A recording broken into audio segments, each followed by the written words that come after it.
Hello friends, welcome back in my new video.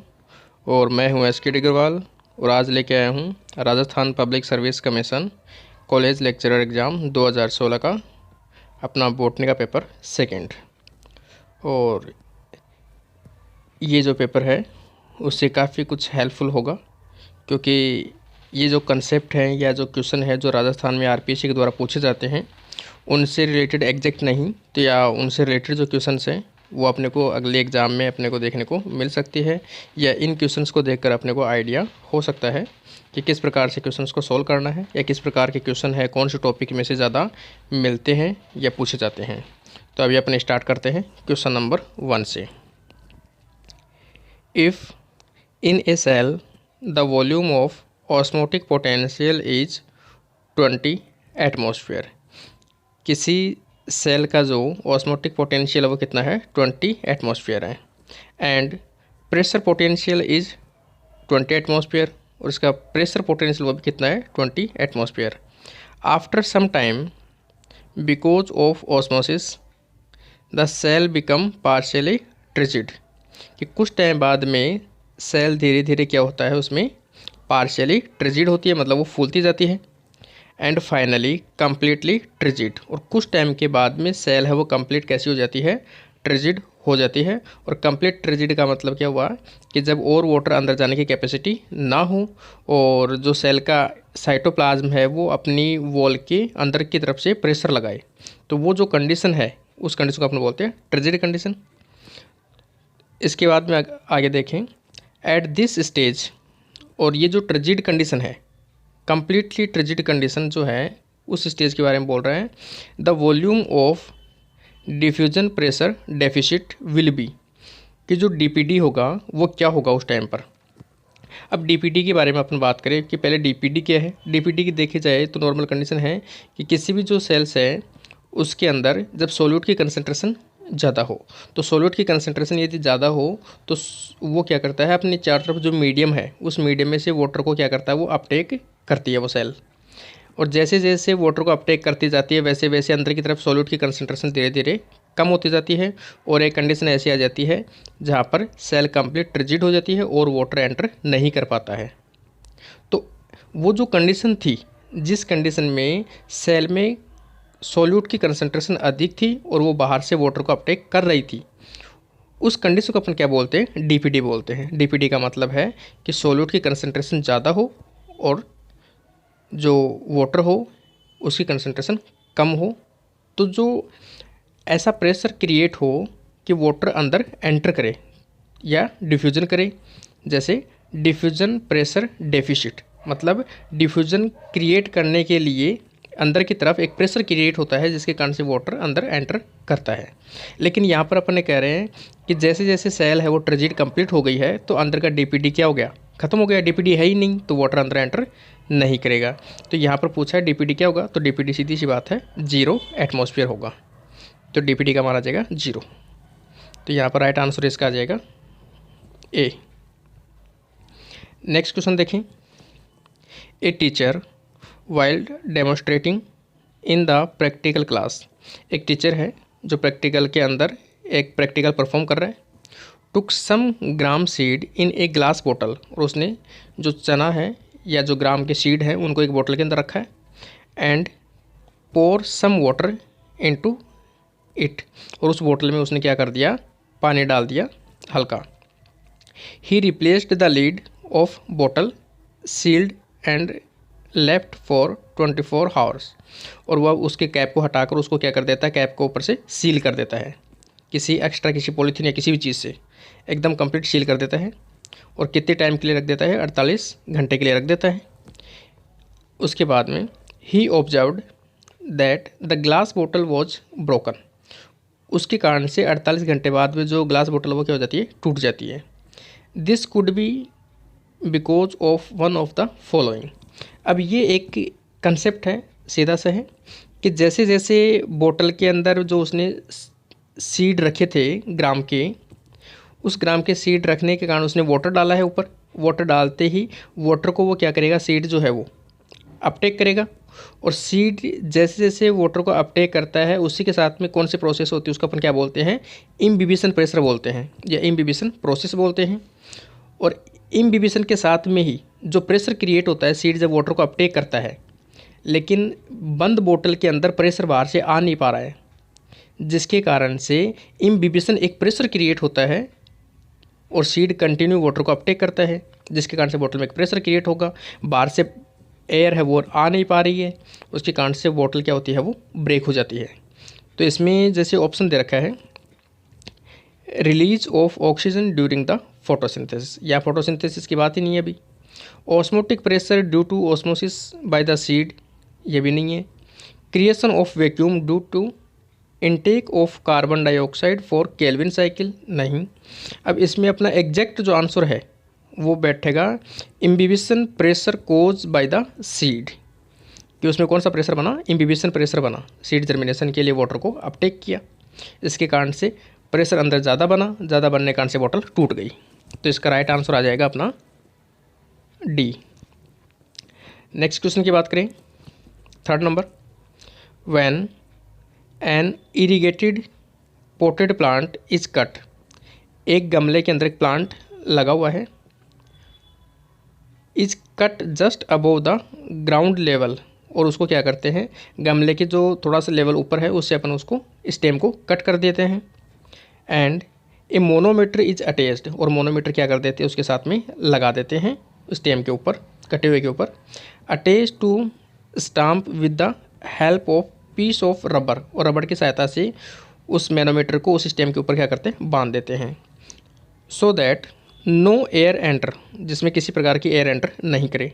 In it there is rise in mercury level after some time, तो जो manometer है उसमें जो mercury का level धीरे धीरे क्या होता है, रेज होता है या वो बढ़ता है। वो तभी बढ़ेगा जब नीचे से कुछ प्रेशर लगेगा। तो दिस इज बिकॉज ऑफ, तो उसका क्या कारण हो सकता है, ऑप्शन देखें। A root pressure, pulsation in living cell of root, capillary action in xylem cell, imbibition force. अब जैसे ये एक्सपेरिमेंट अपन ने पढ़ा हुआ भी है, रूट प्रेशर का एक एक्सपेरिमेंट है जिसमें किसी भी स्टेम को यदि शॉर्ट जो प्लांट्स हैं उनको स्टेम को कट करते हैं रूट के थोड़ा सा ऊपर से, तो उसमें कुछ लिक्विड निकलता है, और वो जो लिक्विड है या सेप है वो किसके कारण से निकलता है, क्योंकि रूट के अंदर एक प्रेशर लगता है जिसके कारण से वाटर को ऊपर की तरफ धकेला जाता है।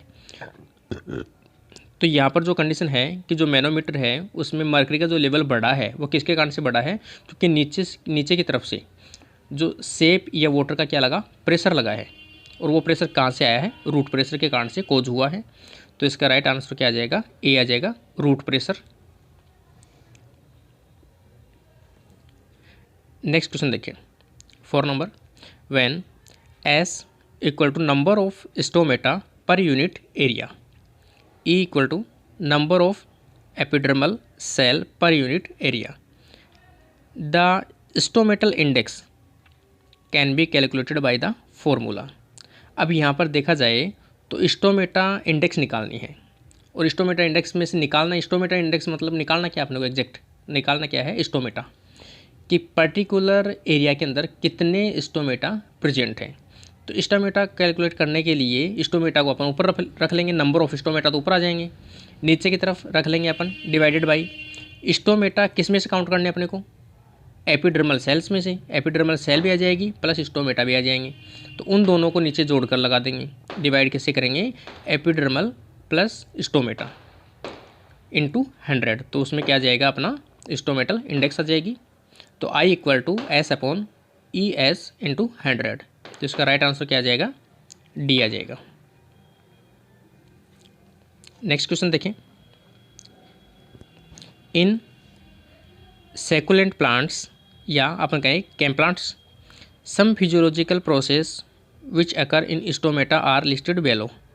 अब इसमें देखा जाए कि जो कैम प्लांट्स है उसमें स्टोमेटा कब खुलते हैं, नाइट के अंदर स्टोमेटा खुलते हैं, और इनके अंदर कैम पाथवे प्रेजेंट होता है।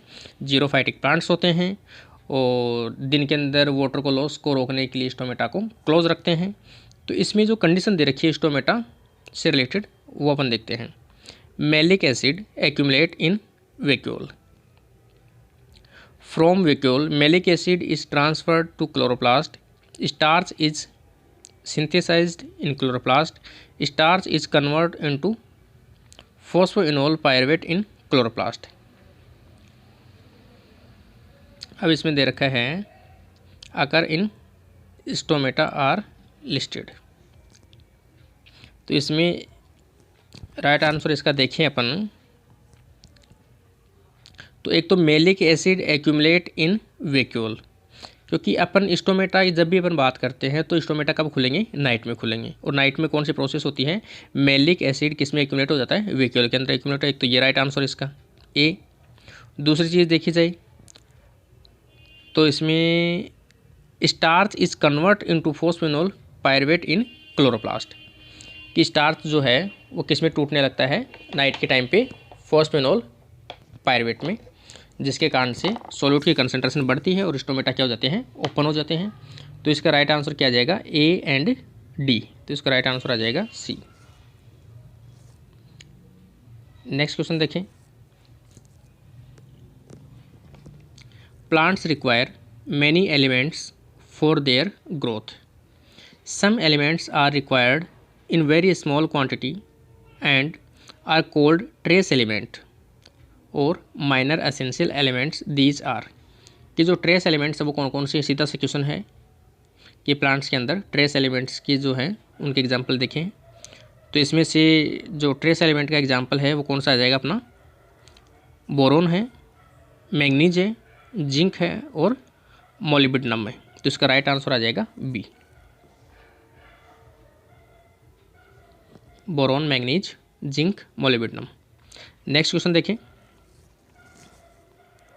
ए farmer while visiting his field observed that plant are showing distortion and drying of plant from tip to downward dieback symptoms.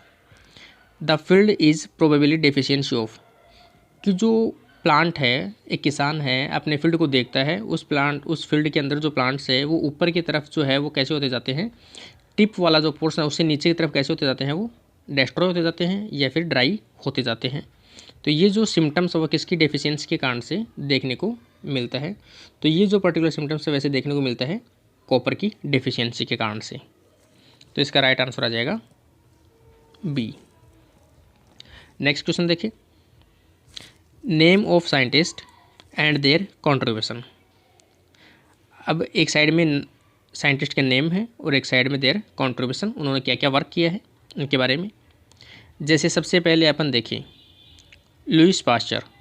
Lewis pasture ने जो भी जर्म थे या जो स्पॉन्टेनियस इवोल्यूशन जो था स्पॉन्टेनियस, उनको डिस्ट्रॉय किया था उस थ्योरी को। और इन्होंने बताया था कि जो भी स्पोर्स है या कोई भी माइक्रो ऑर्गेनिज्म है वो पहले से प्रेजेंट होते हैं, उनके कारण से जीव की उत्पत्ति होती है।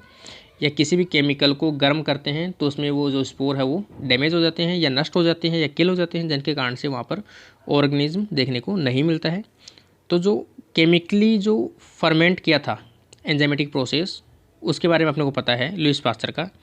तो इसमें से जैसे लुईस पास्चर का देखें, सिर्फ एक ऑप्शन देख लिया अपन लुईस पास्चर के बारे में, use term ferment for enzyme, fermentation को वाइन वगैरह प्रोडक्शन के लिए।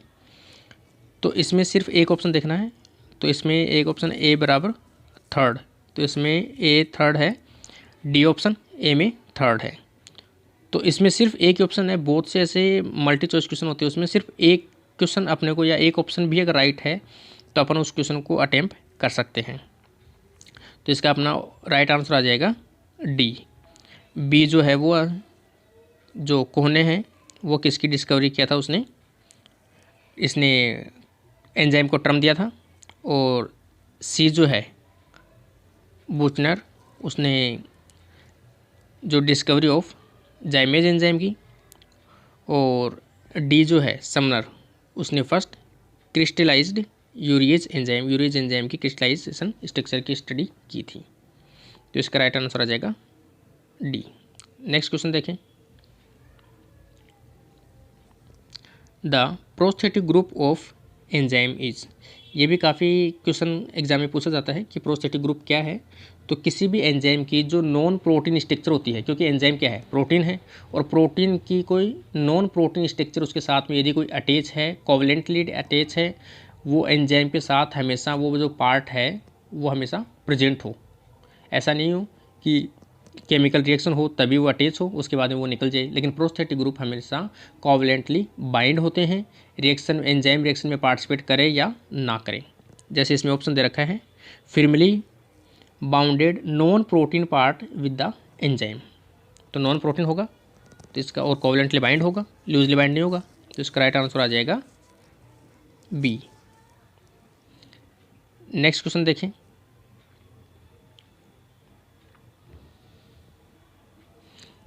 Ten given below are name of coenzyme and their function. इसमें कोएंजाइम दे रखे हैं और उनके फंक्शन के बारे में पूछा है। जैसे अपन सीधा सा देखें, एटीपी है, एटीपी जहाँ पर भी यूज में आता है तो वो क्या करता है, फॉस्फेट के ग्रुप को ट्रांसफ़र करता है। जैसे ग्लूकोज में अगर एटीपी जोड़े अपन तो ग्लूकोज 6 फॉस्फेट में कन्वर्ट कर देगा, और ग्लूकोज 6 फॉस्फेट है उसको अगर अपन और आगे करें तो जैसे ये है फ्रक्टोज 1,6 फॉस्फेट है, फ्रक्टोज 6 फॉस्फेट है, उनमें कन्वर्ट कर सकता है। तो फॉस्फेट ट्रांसफ़र करने के लिए एफ की बात करें या एफ की बात करें तो ये हाइड्रोजन को ट्रांसफ़र करने के लिए रेस्पॉन्सिबल है। बायोटिन जो है वो किसके बारे में करता है, कार्बोक्सिल ग्रुप का ट्रांसफ़र करता है। तो जैसे सिर्फ अपने को एक फंक्शन अगर पता है एटीपी का कि फॉस्फेट ग्रुप का ट्रांसफ़र करता है, तो इसमें देखें फॉस्फेट ग्रुप ट्रांसफ़र, तो बी बराबर 1। तो बी में अपन 1 देखें तो 2 ऑप्शन में है, ए और बी ऑप्शन में। अब देखें अपन एक ऑप्शन और देख लें, एफ ए डी हाइड्रोजन को ट्रांसफ़र करता है, तो फोर्थ ऑप्शन देख लो, ए के अंदर फोर्थ है वो अपना फर्स्ट में है। तो क्लियर यही हो गया, दोनों ऑप्शन अपने को मैच कर रहे हैं। और बायोटिन का बारे में बताया था मैंने आपको, कार्बोक्सिल ग्रुप ट्रांसफ़र, तो ये आ जाएगा सेकंड बायोटिन का। और थायमिन पायरोफॉस्फेट का लास्ट ऑप्शन जो थर्ड है वो आ जाएगा डिकार्बोक्सिलेशन। तो इसका राइट आंसर क्या आ जाएगा, 1 आ जाएगा। नेक्स्ट क्वेश्चन देखें।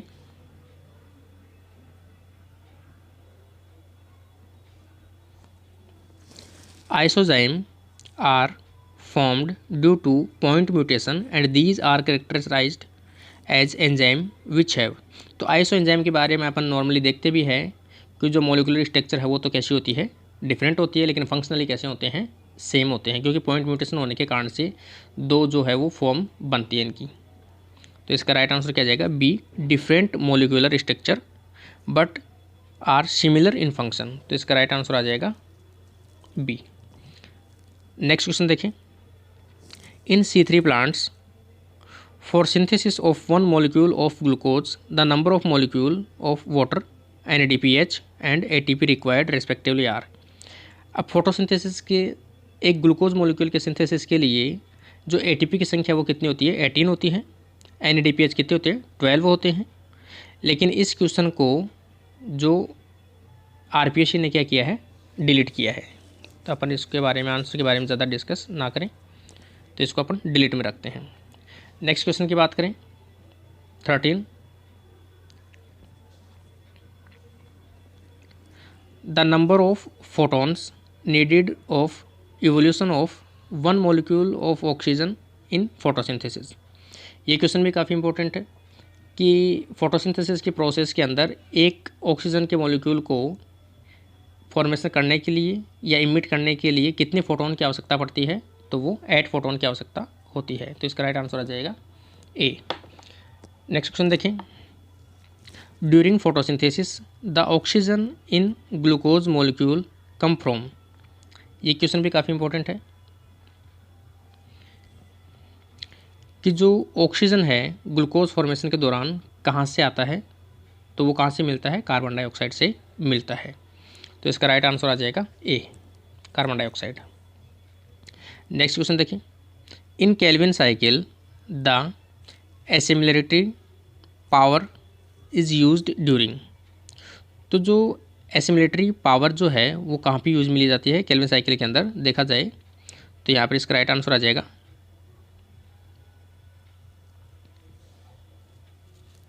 कन्वर्जन ऑफ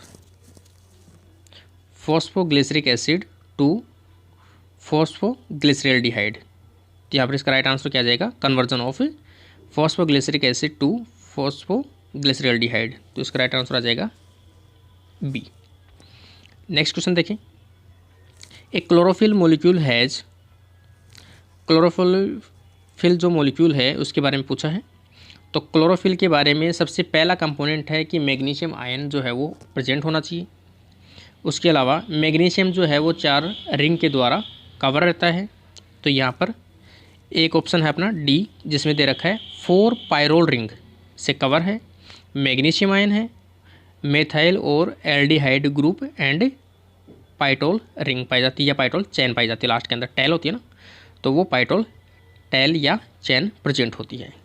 तो ये क्लोरोफिल की स्ट्रक्चर है। तो इसका राइट आंसर आ जाएगा डी। नेक्स्ट क्वेश्चन देखें 17, water soluble pigment of plants are.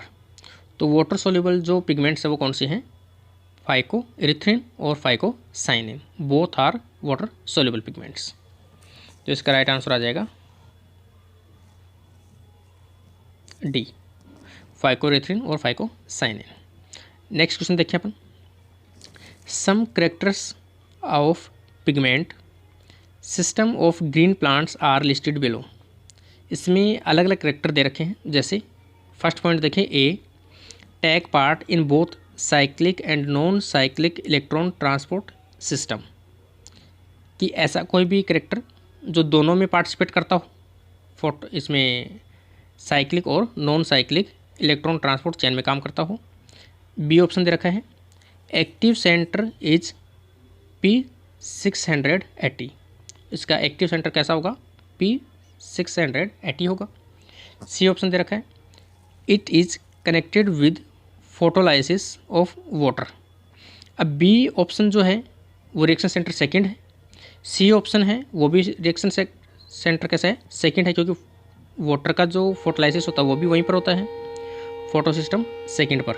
लेकिन फोटो सिस्टम सेकंड जो है वो कहाँ पे यूज़ में होता है, केवल जो नॉन साइक्लिक जो सिस्टम है उसमें पार्टिसिपेट करता है, साइक्लिक में केवल फोटो सिस्टम 1 पार्टिसिपेट करता है। तो इसमें दे रखा है, mostly present in stomata lamellae the character related to photo system second. Photo system second का सीधा सा क्वेश्चन पूछा इसने लास्ट में। तो फोटो सिस्टम सेकेंड के अंदर कौन सा है, रिएक्शन सेंटर है 680 है, और वाटर का फोटोलाइसिस भी होता है, लेकिन वो साइक्लिक सिस्टम के अंदर यूज में नहीं आता है। जो जेड स्कीम है या non cyclic electron transport chain है उसमें पार्टिसिपेट करते हैं फोटो सिस्टम फर्स्ट और सेकंड, लेकिन साइक्लिक के अंदर पार्टिसिपेट नहीं करता है। तो ए ऑप्शन है वो राइट गलत है इसका, सिर्फ ऑप्शन बी और सी इसके राइट है। तो बी और सी इसका राइट आंसर हो जाएगा डी। नेक्स्ट क्वेश्चन की बात करें 19, which one is the correct path of electron pigment system second of photosynthesis. Photosynthesis second की जो बात करें अपन, तो उसमें इलेक्ट्रॉन ट्रांसपोर्ट का वो पाथ ही पूछा इसने। तो यहाँ से देखें अपन, रिएक्शन सेंटर तो होगी 680, और रिएक्शन सेंटर से इलेक्ट्रॉन क्यूनोन, क्यूनोन से प्लास्टोक्यूनोन, प्लास्टोक्यूनोन से जाएगा साइटोक्रोम एफ, साइटोक्रोम एफ से प्लास्टोसाइनिन, और प्लास्टोसाइनिन से फोटोसिस्टम फर्स्ट, और फोटोसिस्टम फर्स्ट से कहाँ पे जाएगा, NADP के पास जाएगा। तो इसमें इसके ऑप्शन के अकॉर्डिंग अपन देखिए, इसका राइट आंसर आ जाएगा सी।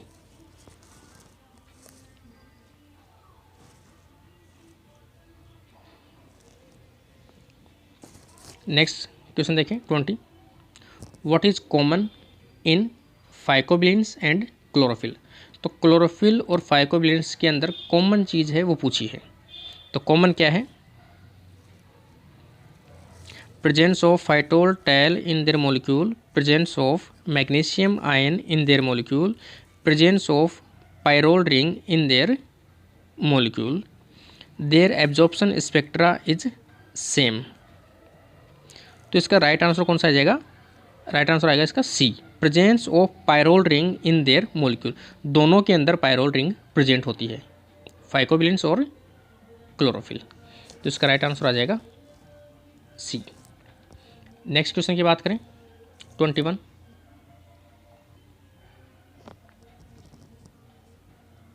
Make the correct match of enzyme.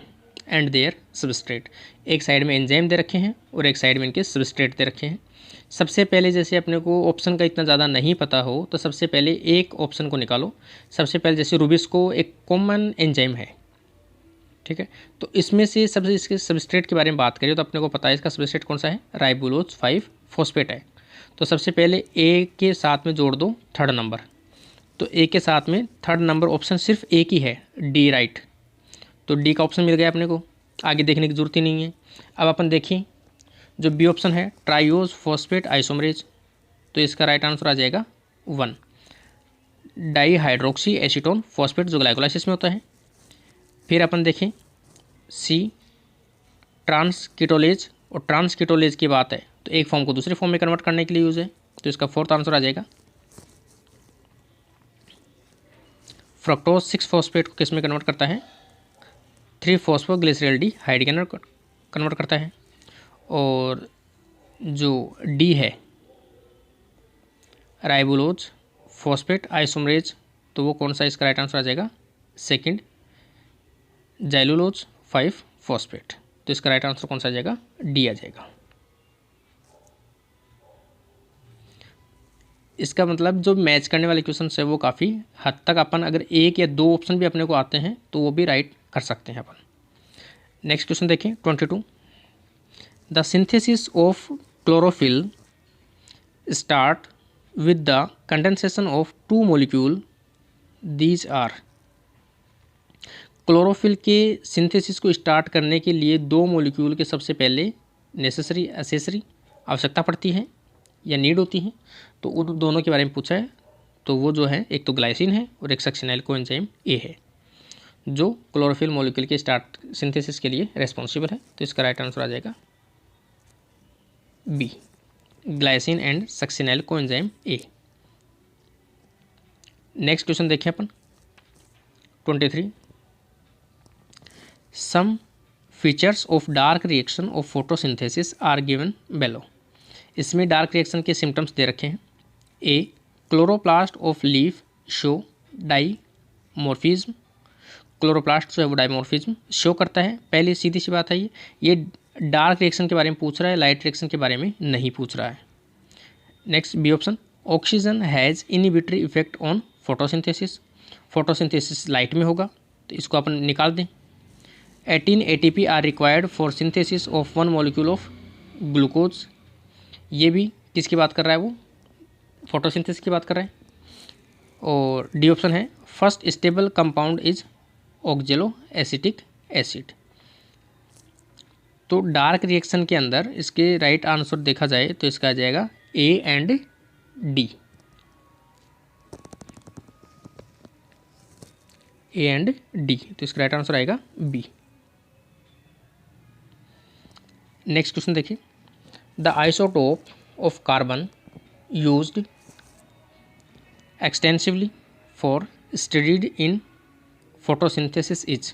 Photosynthesis के लिए कौन सा आइसोटोप मोस्टली यूज में लिया जाता है, तो आ जाएगा कार्बन 14, तो इसका राइट आंसर कौन सा आ जाएगा, C, carbon 14। Next and last question देखें, carbon refixation in C4 plants occur in chloroplast of. तो जो फिक्सेशन है कार्बन डाइऑक्साइड का C4 प्लांट्स के अंदर वो कहाँ पे होता है, तो इसका राइट आंसर आ जाएगा बंडल शीथ ऑफ सेल, जो इसका एक बेसिक कैरेक्टर भी है क्रेंज एनाटॉमी का, तो बंडल शीथ सेल्स, तो इसका राइट आंसर आ जाएगा सी। इस पेपर में अपन केवल 25 क्वेश्चन की बात करेंगे क्योंकि काफ़ी लेंथी क्वेश्चन थे, और इसी प्रकार से अपन नेक्स्ट जो क्वेश्चन है वो अगले वीडियो में अपन लेके आएंगे। तो जो भी स्टूडेंट असिस्टेंट प्रोफेसर की प्रिपरेशन कर रहे हैं वो स्टूडेंट ज़्यादा से ज़्यादा क्वेश्चन को सोल्व करें और वीडियो को ज़रूर लास्ट तक ज़रूर देखें। और प्रत्येक वीडियो अपन कंटिन्यू अपलोड करता जा रहा हूँ। हर जो स्टेट के अंदर असिस्टेंट प्रोफेसर की एग्ज़ाम हुई है उनमें पूछे गए क्वेश्चंस के बारे में। अभी अपना चल रहा है राजस्थान या RPSC का जो कॉलेज लेक्चर का एग्ज़ाम हुआ था उसका पेपर 2 बॉटनी का है। Thank you friends.